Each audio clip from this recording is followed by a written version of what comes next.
Good evening, YouTube. Needlebender785 Ohio with another update on the progress of the multi-band 5cx1500 amplifier. Today we got our high voltage transformer and a filament transformer from Universal Transformers. This is about, it says 70 pounds, but I think it's more like, I don't know, to me it feels like 50, but it's the shipping label said 70, so it's I've used this amplifier for about 5,500 watts in another build, and that's what it's rated at. Anybody who's interested in the part number or wants to order exact same one, that's the part number. If you call up Universal Transformer, they'll make you one just like that. And that's the filament transformer. That's the voltages and the currents that are required. Like I said, this one's about 70 pounds. This one's like 15. Kind of heavy. About 9 inches by 8 inches and about 6 inches across. Got about 3.5 inches of steel. Anyway, let's take a look at the progress on our workbench. So we got the top portion of the deck pretty much done and fully finished up, tested, and wired for operation. Got our vacuum relay installed. Got the 10/15 meter coil mounted. As if you watched my last update, I had this big long coil that kind of took up most of the cabinet, and I've gotten away from that design to kind of save space and make it more ergonomic and use a better coil actually. So I went and purchased this high power, this is like a 10,000 watt 80 meter coil. Got this off of eBay for about 70 bucks. These are great coils. You can do a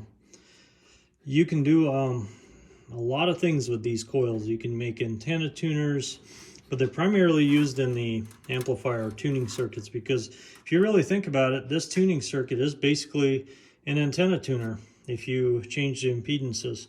But each winding is about 1/16 of an inch thick this way and about a little over a 1/2 inch this way. It's about 5 inches in diameter. And it tunes out perfectly when you use the bottom of the coil for 80 meters. And you got their 40 meter tab, 20, 15, and 10. Obviously this is not the faceplate. We'll show you the faceplate here momentarily. And this is our faceplate, and that's going to go over that. That is our plate voltmeter, and on the bottom is our screen meter, screen current. The actual plate current is going to be on the bottom deck, the power supply. That's where the big transformers are going to be. That's where the plate current metering is going to take place. As you notice, those LEDs at the top, those are band indicators. So you don't have to worry about markings or making tick marks on your band switch there. So basically what you do is you look at those lights, and whichever band is selected, that light is going to light up. And that makes it real nice and easy. Again, these are not the knobs I'm going to be using. This is the actual knob I'm going to be using. Got a little 1/4 inch extension here. And but these are just temporary knobs. This thing tuned out absolutely perfectly. Actually better than I expected. It tunes really easily. Now it is, if to a new operator, it can be kind of cumbersome to find the initial tune, but if you have a starting point, you basically go left on both of these as you go down in the bands, and right clockwise as you go up in the bands, and that kind of is very consistent.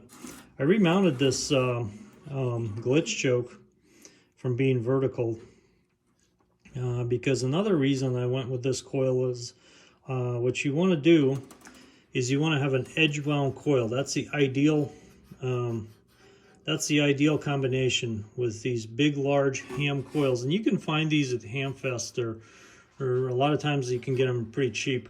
But an edge wound coil is really what you need for this type of setup, because it minimizes the capacitance to the case because of how thin the edge is compared to the face of it. And what you don't want is self-resonance. And this type of coil actually minimizes or completely prevents any kind of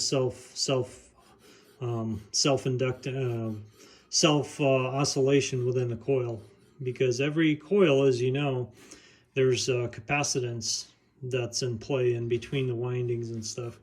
So this type of coil is what's really desirable for this build.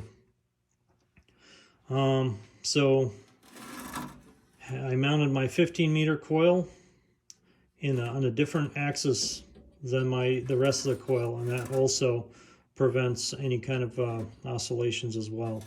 So kind of got away from the other design just to kind of save space and use better parts, since I came across this coil and we just went with it. Got our silver plated straps for conductors on all the bands, and our big blocker is about 2 inches in diameter here.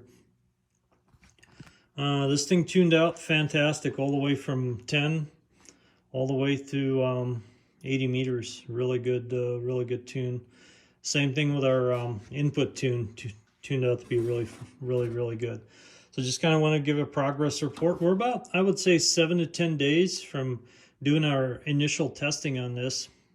Power supply, like I said, just got our transformers today. Power supply cabinet's supposed to be coming in tomorrow. Should have the power supply done probably by Wednesday, and should have some kind of testing probably next week or something like that. But right now, this is what we got going on.